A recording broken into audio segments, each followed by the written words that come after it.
We think that mental health is the first place where stress shows up. So much talk about how stress can affect that. But actually, stress is a physical process that starts within the body and then ends up in the mind. Anji Gopal, also known as the Back Boss, she spent 16 years in the corporate grind as an investment director at Barclays. Then she took a bold pivot, retraining as an osteopath and yoga practitioner, blending all that high-pressure corporate experience with deep clinical know-how. The most common reason for people to have an episode of back or neck pain is an episode of stress. That's the trigger. And actually, we don't often notice any of these things until the toll is taken on our health. Just noticing, how do I feel right now? And perhaps getting in that habit of asking ourselves with kindness and with care, how do I feel right now?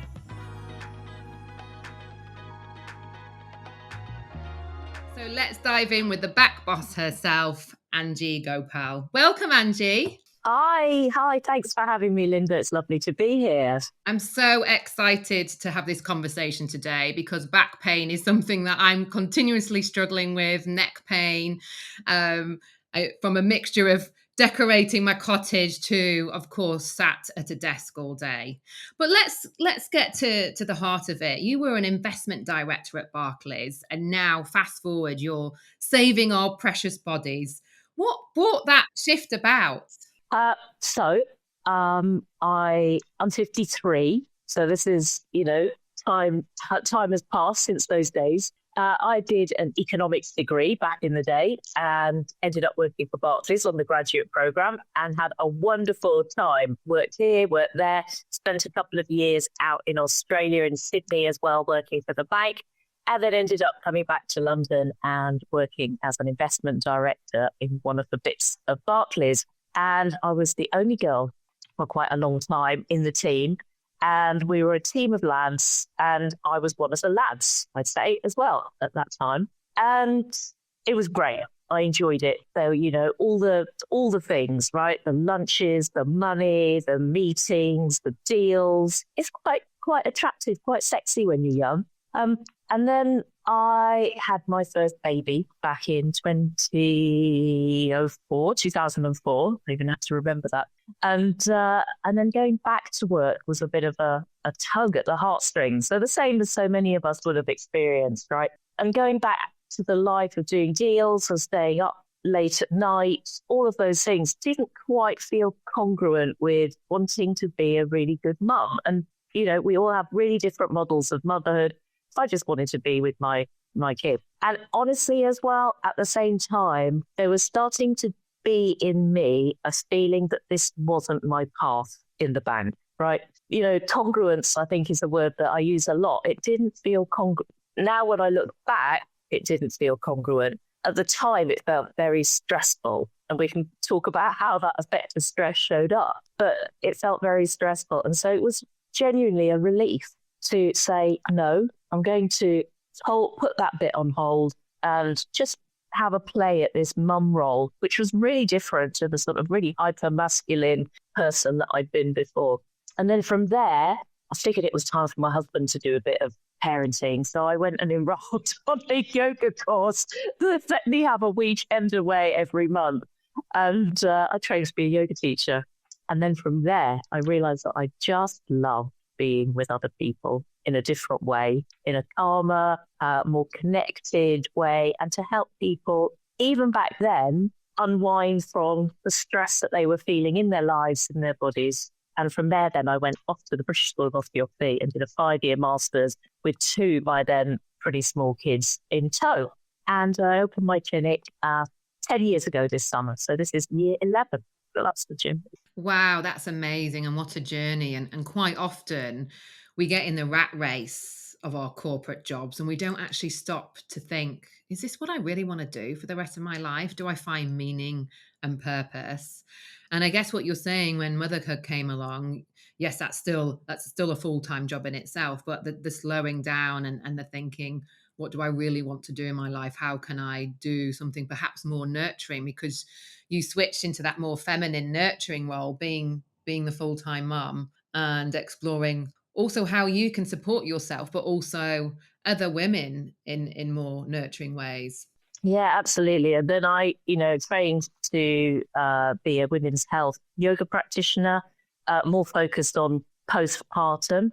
And again, it really just felt like it chimed with me. And I would say, I'm not from a particularly yogic family. My sister is a captain of industry. That is very much our natural sort of role in the world, is to sort of be go-getting and everything else. But doing this work and stepping into this Anji has been really transformational. And what I would also say is that obviously having all that experience of working in the corporate environment has come round, and it's all been integrated now, finally. And it feels like I'm me.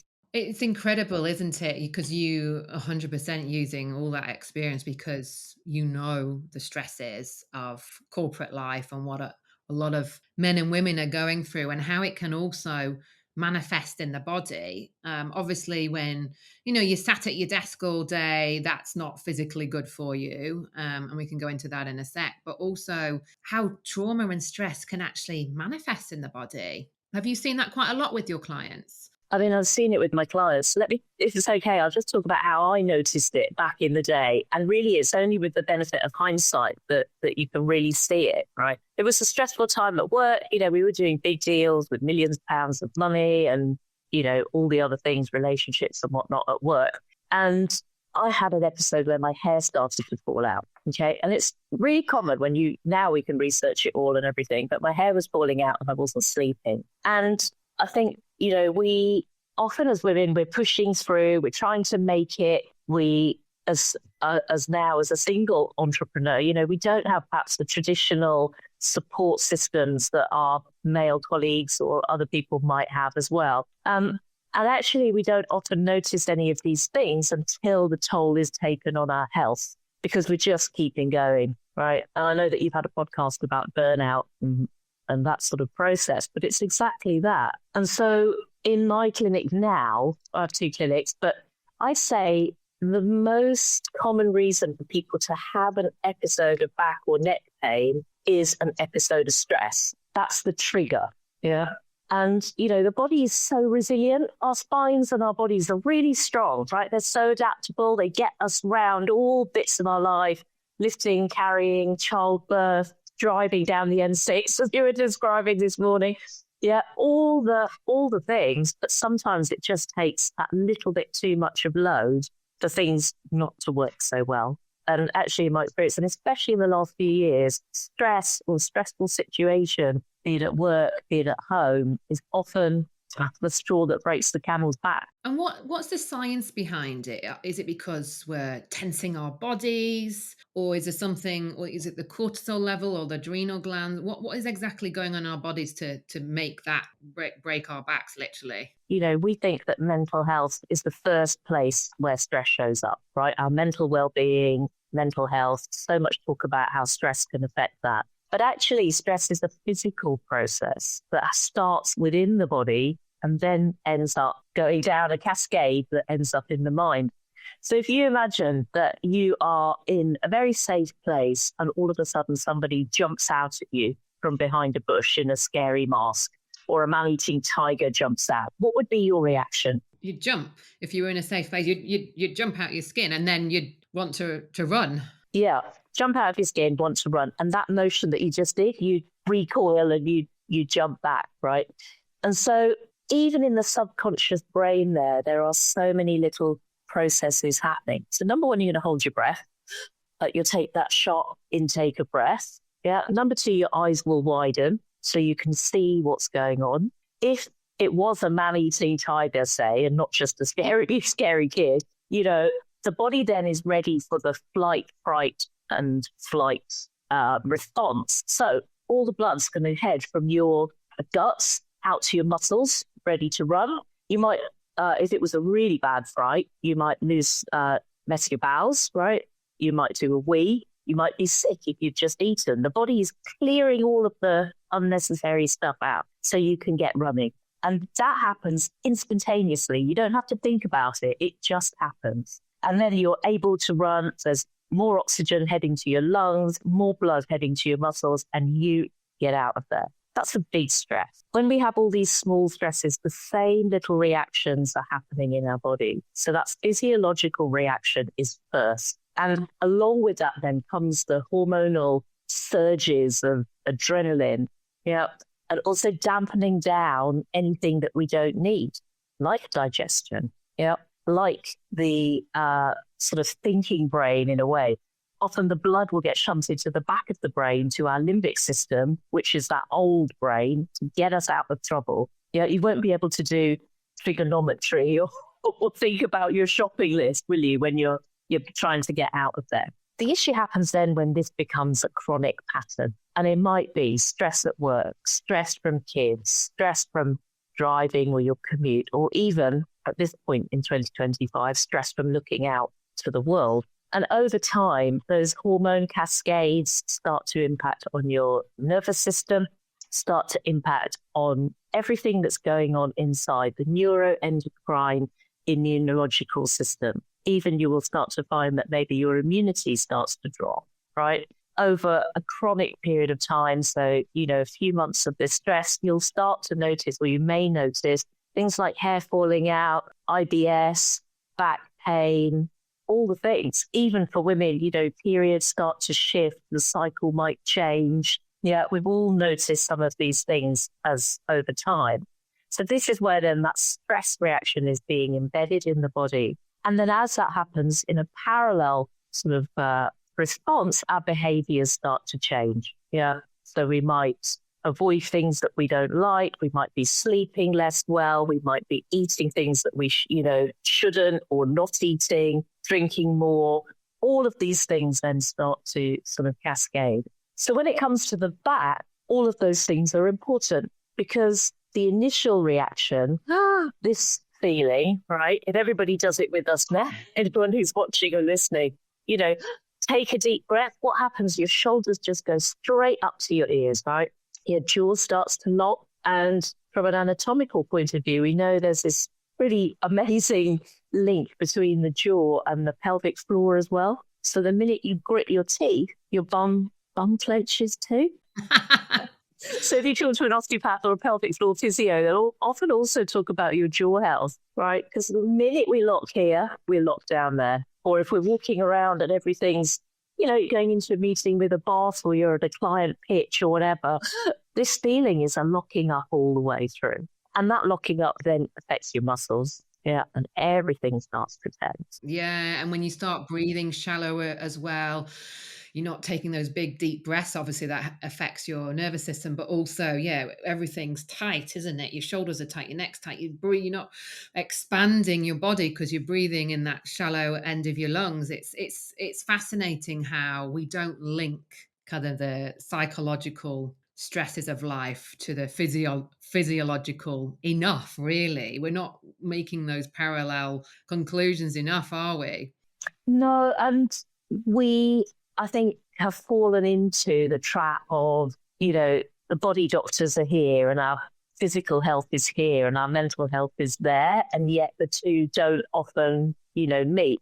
It's great that now we're seeing much more of that continuum of the sort of mind-body complex and functional and integrative medicine, and, an understanding through podcasts and everything else that we know now about the world, that the two really are mesh. But we're still not very good at dealing with the initial dominoes, right? The early ones. We're still in a sort of treatment medical paradigm. So I think for me, simple wisdom, right? We know all the things we need to do. How do we get to that bit right at the start before we end up here with hair loss, IBS, chronic back pain, all the other things? That's fascinating. And how do we recognize those early signals before it's too late? And not only are we, we've got hair loss and digestive issues, but we've pulled our back. Like, what can we do to prevent it getting so far on? So the number one thing, and this is where having the sort of, 20 odd year background in yoga has really taught me, is it's about awareness. It's about our awareness of what's going on for us. And whereas that might sound on the one hand like, oh, bloody hell, not another thing I have to think about. Ugh. Yeah, here we go again. Yeah. Body brushing, meditation, journaling, blah, blah, blah, blah, blah.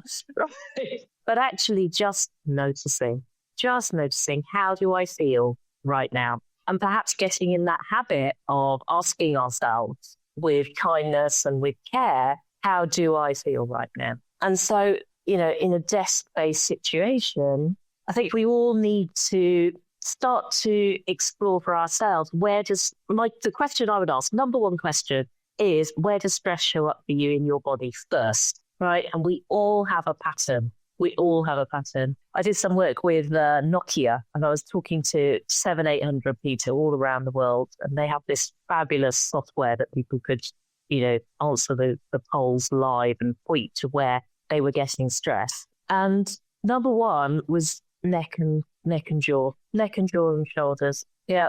Number two, low back, and number three, digestive problems. So people would notice that, either everything's tensing up or everything is moving around a bit too much. So number one point for anyone listening is, where do you feel it in your body? And then from there, then we can start to look at techniques to unpick it. But if we don't notice, then we end up at the next stage. Yeah. I remember this well in COVID. I was running my PR agency then, and it was highly stressful because a lot of my clients were hotels and restaurants, and we all know what happened to those in COVID. And a friend said to me, he's like, does your jaw ache? Mine really aches. And I hadn't even noticed it. And I was like, oh my God, it's actually really sore.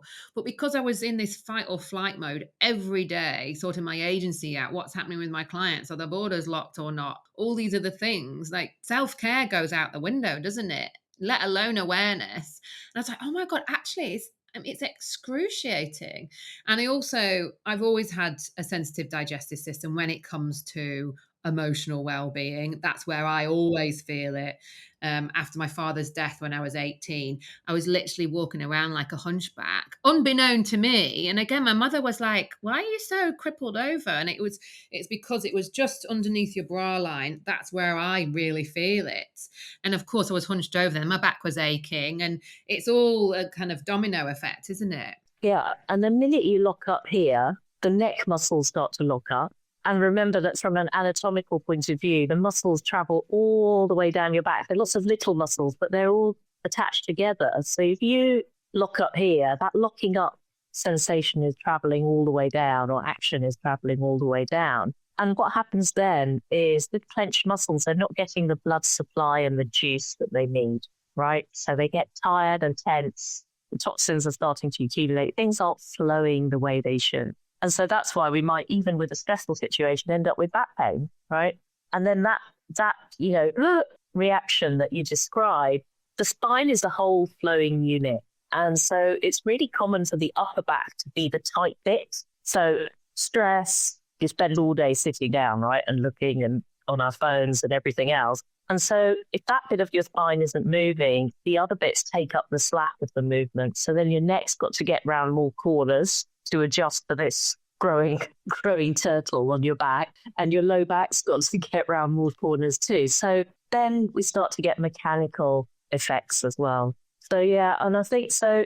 Number one for each of us, what is that first domino? Where do I tend to hold stress in my body? And then once we notice that coming up, then you take your action. If you love PSI Love Me and want to dive in deeper, then join the Evolve Woman, my 8-week online coaching program, which will take you on a transformative journey of self-discovery, fulfillment, and to find the joy and love you so deserve. Check out my Instagram, Linda Williams Coach, to find out more. And is this what you do in your practice? So if I came in with lower back pain or neck pain, what would be your course of action for me? Well, to obviously do an osteopathic assessment, but to ask about that wider context in which you're living, right? And as women in particular, we are juggling. I think it was one of your previous podcast guests, Steph, was talking about all the roles that we have. And it often reminds me of, the Indian goddesses that you see, and they've got 10 hands. As women in this world, I often ask people to go away as homework and write down all the things that they do, right? And we are podcast hosts, cottage renovators, driver, pet owner, So you're a vet, you're a shopper, you're a chef. You know, if we wrote down all of those roles, you'd realize all the loads sometimes that we're carrying, right? And often it is that load and how it turns up. And so I'd be encouraging you to just notice, and you told me there, right? You notice it in your jaw when you notice. So what are the things that you can do then just to release here? Because we all know that once you start to peel that onion, then amazing thing, it's the steps. Absolutely. And it's just being cognizant of it and going, right, I need to relax this and be present and aware of it so I can start doing the work. And it's in like, when you, as you well know, when you start or end a yoga practice and you're going into Savasana, it's like, relax the jaw, relax. It does start from the top down. And it's on those instances, you're like, oh, wow, yeah, everything's pretty tense. Actually, that's probably my number one technique that I would give most people that come into the clinic. And it's actually a lot of the techniques from the yoga world, right? They were all invented thousands of years ago, hundreds of years ago. And over time, they started to be studied. There's a whole heap of research on practices from yoga. So different types of breathing, different types of moving, different types of relaxation or meditation. And one of these is the physiological sigh. Okay, so you can look it up. It's been researched a lot by a chap called Huberman in the States. And it is basically, to sigh. So the start, should we do it together?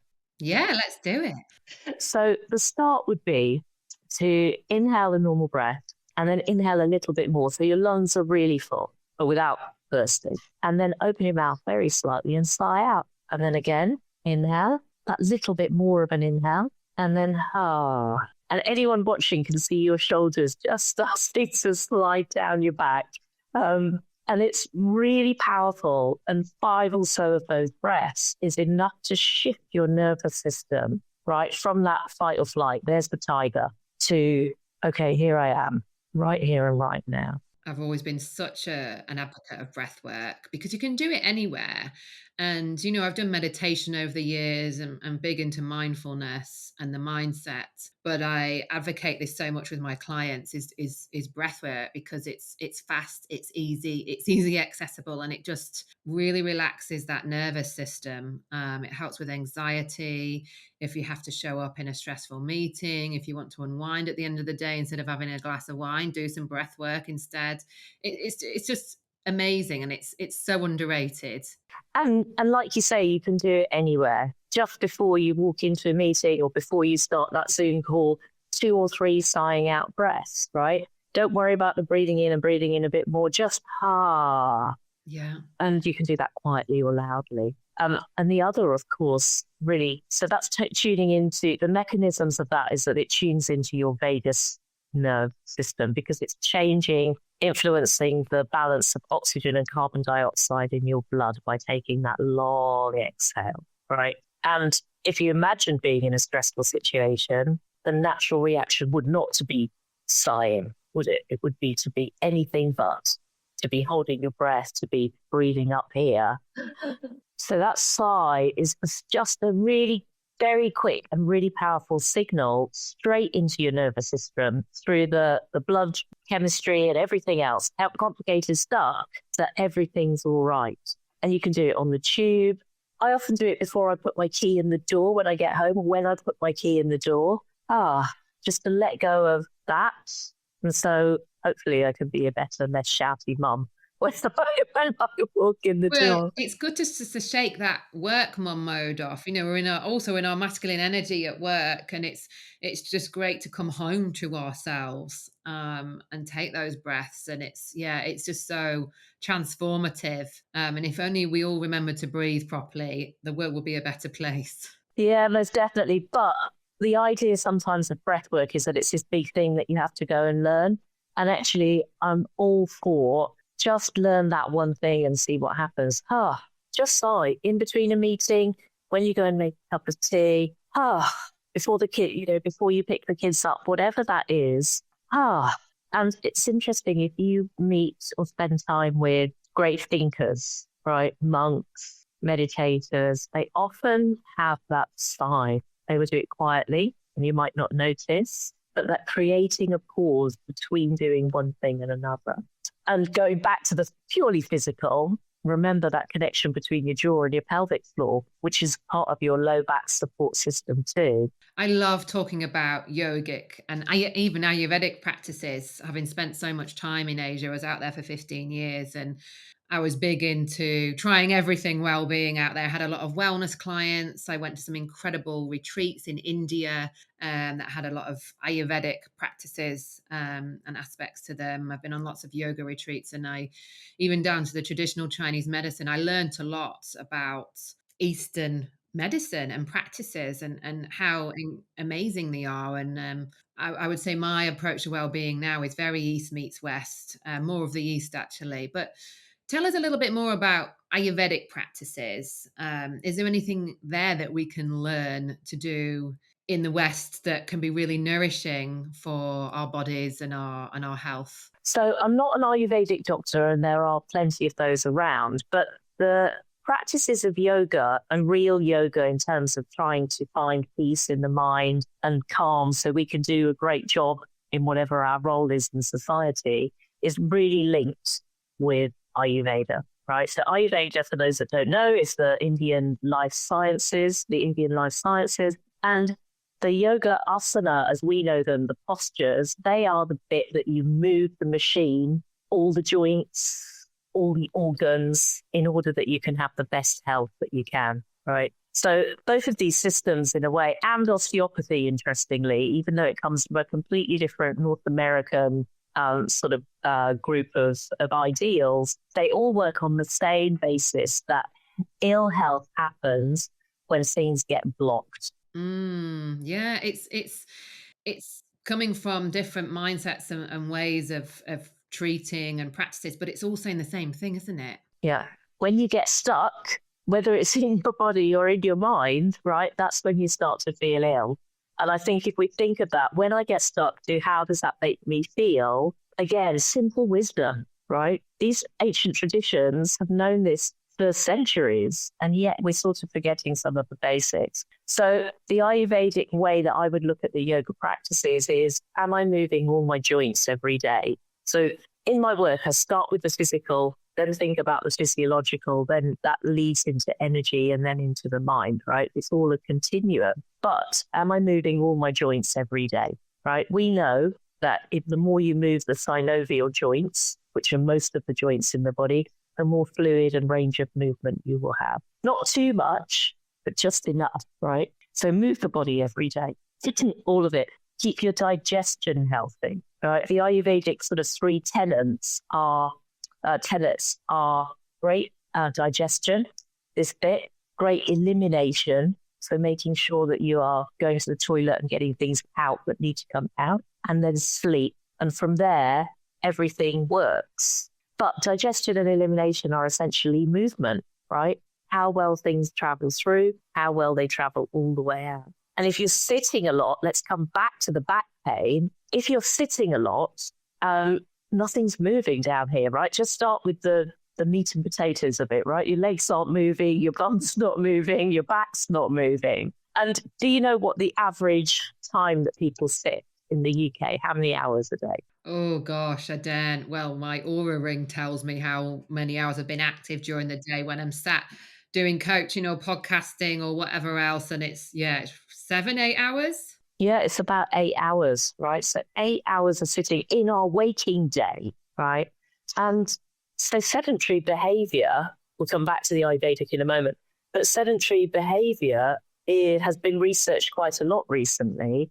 And it's really interesting that levels of sitting are really well correlated with diseases of the lower body. So we know that it's more likely to give you back pain the more you sit. But interesting, there's some correlation now with cancers of the lower body. So endometrial cancer, bowel cancer. And if you come all the way back, and then as well as the metabolic diseases, so more likelihood of diabetes, more likelihood of obesity, because nothing is moving. So there we are back at the sort of Ayurvedic Eastern medicine way of looking at things, that actually there's stagnation. And as you will know from the Chinese medicine sort of framework, they talk about stagnation a lot. But sitting is physical stagnation, right? Nothing is moving. And so is it any wonder that perhaps there are links, or we're starting to see links now between not moving and diseases that happen all around in the pelvis, not to mention the most common thing, which is back pain. Yeah. And we're more, we're more sedentary than ever before because we're working from home more. We're not getting up and going to the office and walking to the tube or getting in our car or getting on the bus or whatever that is. We're not moving nearly as much. And quite often you can spend all day sat in front of your laptop and you just get up for a cup of tea or your lunch, and you might go to the gym in the morning, but that's not good enough, is it? We need to be moving our bodies throughout the day. And what advice do you have for the busy woman, career focused, who's got to get shit done, sit at a desk all day? Like, how can we really implement clever, easy ways to keep our bodies moving throughout the day without thinking, oh God, don't have time for half an hour this or a walk, or now I've got to do that. Oh, I have to put it in my diary. Like, what can we do to just get our bodies moving? No one's got time for another stress, right? A gym trip is nearly a 2.5-hour round trip in London, right? Or maybe even 3 hours. Yeah. The tips that I would have are: you need to move, just move, but we can move at our desk if we have to. If you really have to, you can move at your desk. Ideally, set your timer. We all know this, right? Set your timer every half hour, get up, walk around the desk, sit back down again. And maybe we could show some of those, show some simple things to do. From the most practical point of view, just vary your position, right? There's no such thing as perfect posture. The main thing is to move. So sometimes, every now and then, grab something, just the yoga block, stick it under your bum. So all of a sudden you lift it up a little more, right? That's changed all of a sudden the angle of your pelvis. You've got more room for your hips, more room for everything that's going on, more room for your lower back. Every now and then, take it out, right? So you're moving and not moving, okay?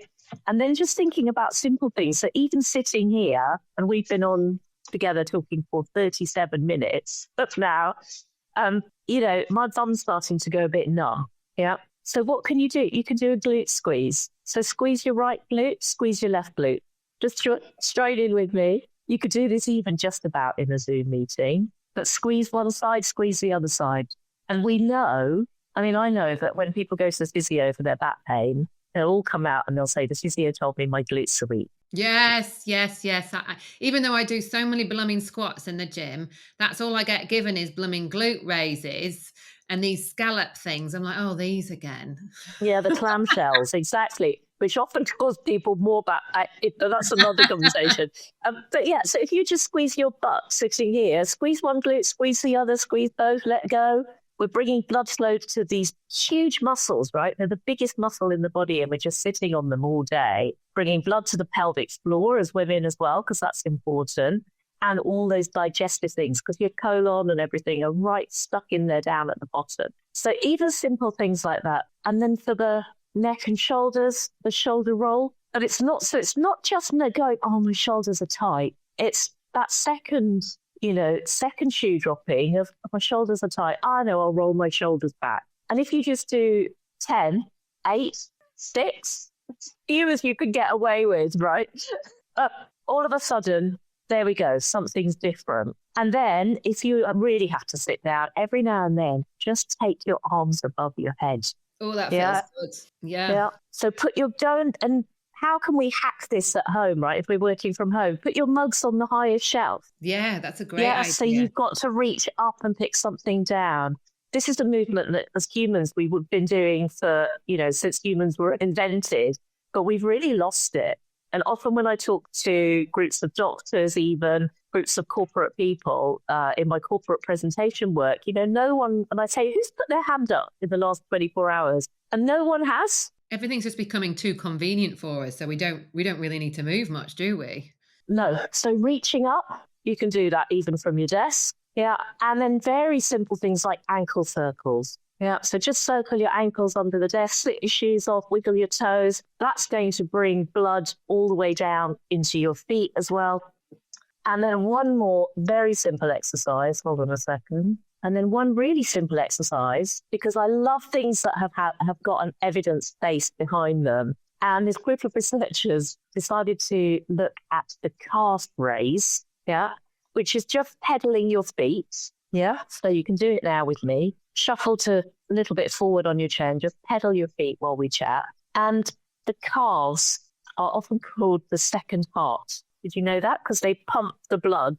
They've got valves in them that as you walk, it pumps the blood back up to the heart, the venous blood that's gone down. Ah, fascinating. Often they're so tight as well. Yeah, but this calf raise, if you do it for 20 minutes or 2 sets of 10 minutes, especially after meals, if you're sitting down, it can improve the metabolism of blood sugar. Ooh, it can improve the metabolism of blood sugar by raising your calves. By walking, so you're just walking under. I'm just walking under my desk, right, with my toes on the ground.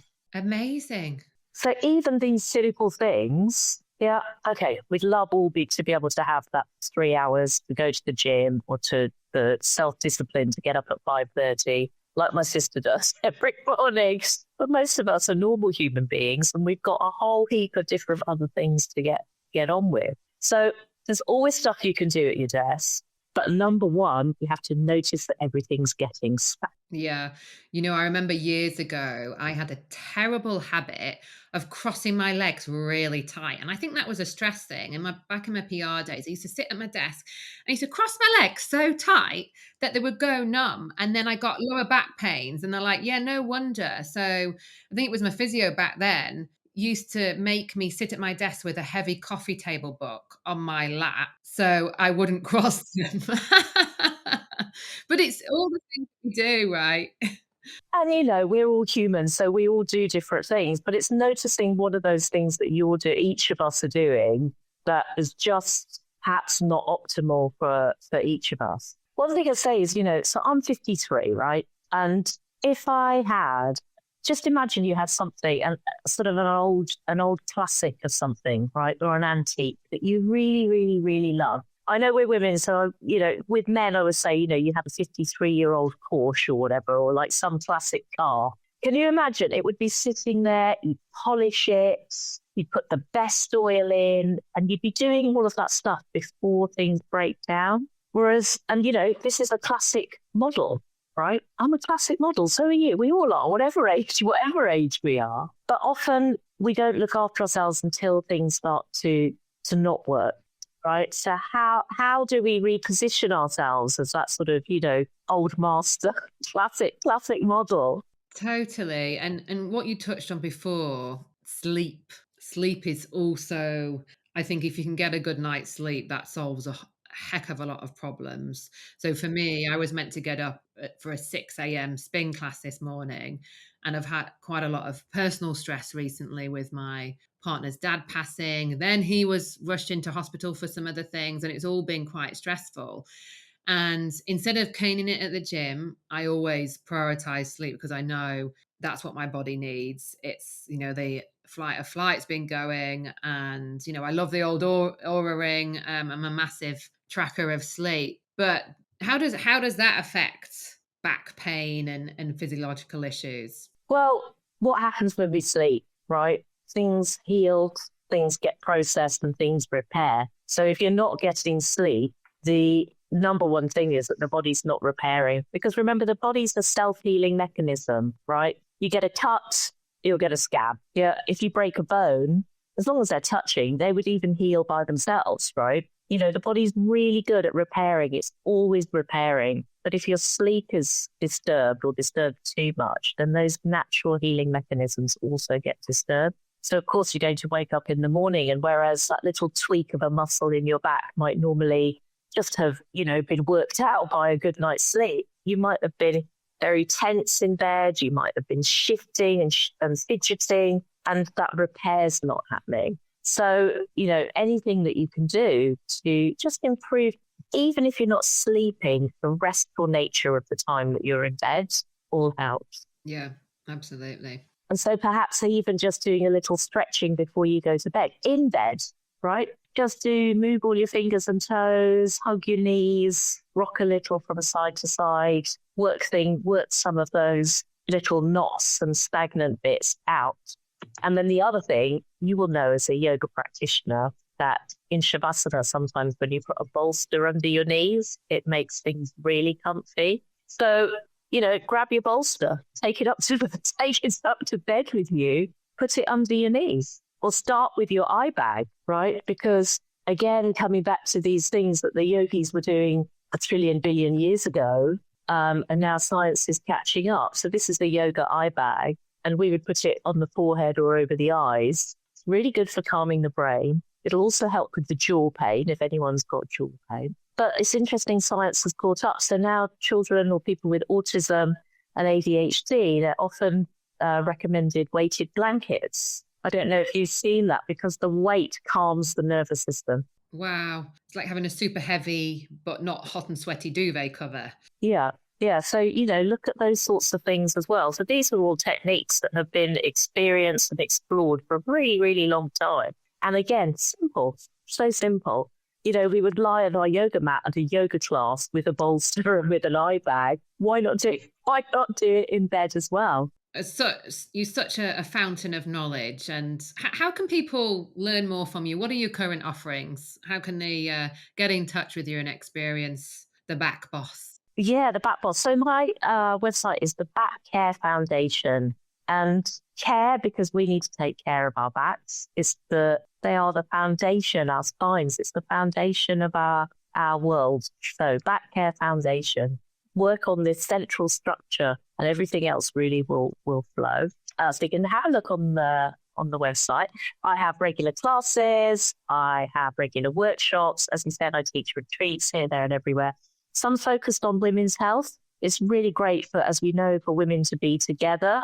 That opening up, that exploring of all the different issues that we have to deal with. It's really, really powerful in a safe space.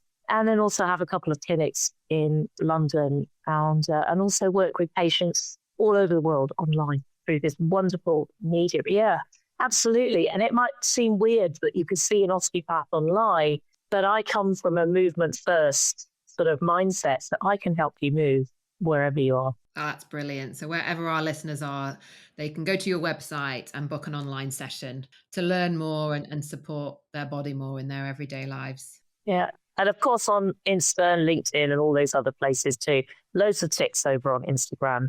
Quick fixes that you can do in your normal day that don't get in the way, really, of everything else. Well, Anji, it's been an absolute pleasure. I've learned so much, and I'm sure our listeners have.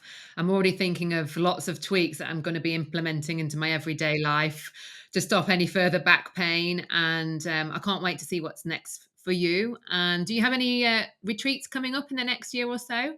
Oh yeah, thank you. I'm heading off to Spain at the end of September. This will be a retreat with a bit of yogic philosophy with a monk who is a lady, exploring how to live easily in the body and the mind, and also in our hearts and spirits, because actually as women, whether we're in the boardroom or whether we're, on the yoga mat, actually we're heart-driven creatures. So having that heart and head connection is so important. And then a women's health retreat in December for a bit of winter sun, again in the south of Spain. So love to have anyone that wants to come on board. That sounds fabulous. We'll check it out. Thank you so much for joining us, Anji, and we'll see you again soon. Thank you. Thanks, Linda. Bye, everybody.